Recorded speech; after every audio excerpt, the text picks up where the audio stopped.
மந்திர ராஜகுமாரி லூனா. ஒரு அழகான ராஜ்யத்தில் ஒரு ராணிக்கு ஒரு மகள் வேண்டும் என்ற ஆசை இருந்தது. சில நாட்களில் அவளின் ஆசை நிறைவேறியது. லூனா என்ற அழகான குழந்தை பிறந்தாள். காலம் கடந்தது. புதிய ராணி செலீன் அரண்மனைக்கு வந்தாள். ஆனால் அவள் மிகவும் பொறாமை கொண்டவள். ஒவ்வொரு நாளும் ராணி மந்திர கண்ணாடியிடம் கேட்டாள், உலகிலேயே அழகானவர் யார்? ஒரு நாள் கண்ணாடி வேறு பதில் சொன்னது, லூனாதான் மிக அழகானவள். ராணி லூனாவை காட்டுக்குள் அனுப்பினாள். ஆனால் காவலன் அவளை காப்பாற்றினான்.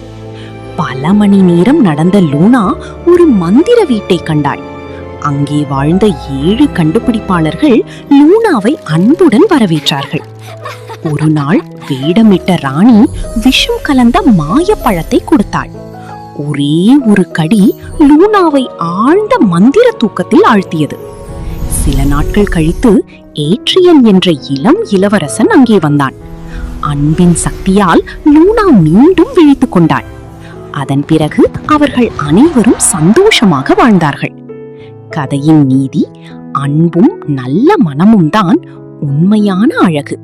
இன்னும் இது போன்ற அழகான கதைகள் பார்க்க எங்கள் சேனலை சப்ஸ்கிரைப் பண்ணுங்க.